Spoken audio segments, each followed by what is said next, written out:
ಮೊಬೈಲ್ನಲ್ಲಿ ಪರಿಚಯವಾದ ವಿದೇಶದಲ್ಲಿರುವ ವ್ಯಕ್ತಿಯೊಬ್ಬನ ಮಾತನ್ನ ನಂಬಿ ಆತ ಕಳುಹಿಸಿದ ಗಿಫ್ಟ್ ಕೊರಿಯರ್ ವಂಚನೆಯಲ್ಲಿ ಉಡುಪಿಯ ಮಹಿಳೆಯೊಬ್ಬರು ಬರೋಬ್ಬರಿ 14 ಲಕ್ಷ ಕಳೆದುಕೊಂಡ ಘಟನೆ ನಡೆದಿದೆ. ಮಹಿಳೆಯೊಬ್ಬರಿಗೆ ಮೊಬೈಲ್ನಲ್ಲಿ ವಿದೇಶದಲ್ಲಿದ್ದ ವ್ಯಕ್ತಿಯೊಬ್ಬರು ಪರಿಚಯವಾದ್ರು. ಆತ ತನ್ನ ಹೆಸರಿನಲ್ಲಿ ಗಿಫ್ಟ್ ಕೊರಿಯರ್ ಮಾಡಿರ್ತೇನೆ ಎಂದು ತಾರೀಕು 22/2/2026 ತಿಳಿಸಿ ಅದರ ಛಾಯಾಚಿತ್ರವನ್ನ ವಾಟ್ಸ್ಆಪ್ನಲ್ಲಿ ಕಳುಹಿಸಿರ್ತಾನೆ. ಬಳಿಕ 23ರಂದು ಬೆಳಿಗ್ಗೆ 10 ಗಂಟೆ ಸುಮಾರಿಗೆ ಮಹಿಳೆ ಕೆಲಸದಲ್ಲಿರುವ ಸಮಯದಲ್ಲಿ ಮೊಬೈಲ್ಗೆ ಒಬ್ಬಾಕೆಯು ಕರೆ ಮಾಡಿ, ನಿಮಗೆ ವಿದೇಶದಿಂದ ನಿಮ್ಮ ಹೆಸರಿನಲ್ಲಿ ಕೊರಿಯರ್ ಬಂದಿರ್ತದೆ, ಈ ಕೊರಿಯರ್ ವಿಮಾನ ನಿಲ್ದಾಣದಿಂದ ಹೊರಗಡೆ ಬರಬೇಕಾದ್ರೆ ನೀವು 49,700 ಹಣವನ್ನು ಹಾಕುವಂತೆ ತಿಳಿಸಿದ್ದಾರೆ.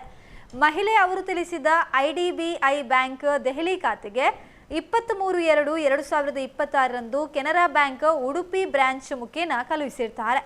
ಬಳಿಕ ಸ್ವಲ್ಪ ಸಮಯದ ಬಳಿಕ ಕೊರಿಯರ್ ಚೆಕ್ಕಿಂಗ್ ಆಗಲು ಇದೆ ಎಂದು ತಿಳಿಸಿದ್ರು. ಈ ಕೊರಿಯರ್ನಲ್ಲಿ 30,000 ಮೊತ್ತದ ವಿದೇಶದ ಫೌಂಡ್ ಇದೆ. ಈ ರೀತಿ ವಿದೇಶಿ ಹಣವನ್ನ ಕೊರಿಯರ್ನಲ್ಲಿ ಕಳುಹಿಸಿರುವಂಥದ್ದು ಕಾನೂನು ಬಾಹಿರವಾಗಿರ್ತದೆ. ಇದಕ್ಕೆ ನೀವು ಕೂಡಲೇ 1,89,000 ಹಣವನ್ನು ಹಾಕುವಂತೆ ತಿಳಿಸಿ 3 ಖಾತೆ ನಂಬರ್ ನೀಡಿದ್ದು ಒಟ್ಟು 1,89,000 ಹಣವನ್ನ ಕಳುಹಿಸಿರ್ತಾರೆ.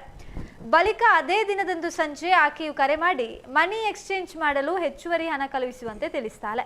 ಅದರಂತೆ 62,500 ರೂಪಾಯಿಯಂತೆ ಒಟ್ಟು 2,50,000 ಹಣವನ್ನು ಕಳುಹಿಸಿಕೊಟ್ಟಿದ್ದು, ಬಳಿಕ ಆಕೆಯು ಕರೆ ಮಾಡಿ ಡಾಕ್ಯುಮೆಂಟೇಶನ್ ಮಾಡಲು ಹಣ ಕಳುಹಿಸುವಂತೆ ತಿಳಿಸಿರ್ತಾರೆ. ಹೀಗೆ ಹಲವು ಬಾರಿ ಒಟ್ಟು 23ರಿಂದ 27ರ ತನಕ ಒಟ್ಟು 13,99,700 ಹಣವನ್ನ ಆಕೆ ತಿಳಿಸಿದಂತೆ ಬೇರೆ ಬೇರೆ ಖಾತೆಗೆ ಹಣವನ್ನ ಕಳುಹಿಸಿಕೊಟ್ಟಿರ್ತಾರೆ. ಬಳಿಕ ತಾನು ವಿದೇಶದಲ್ಲಿರುವ ಸ್ನೇಹಿತ ಮಿಲಾರ್ ಗೇರ್ಹಾರ್ಡ್ ಈತನಿಗೆ ಕರೆ ಮಾಡಿ ವಿಚಾರಿಸಿದಾಗ ತಾನು ಕಳುಹಿಸಿದ ಕೊರಿಯರ್ನಲ್ಲಿ ವಿದೇಶದ 30,000 ಪೌಂಡ್ ಹಣವನ್ನ ಕಳುಹಿಸಿರುವುದಾಗಿ ತಿಳಿಸಿರ್ತಾನೆ.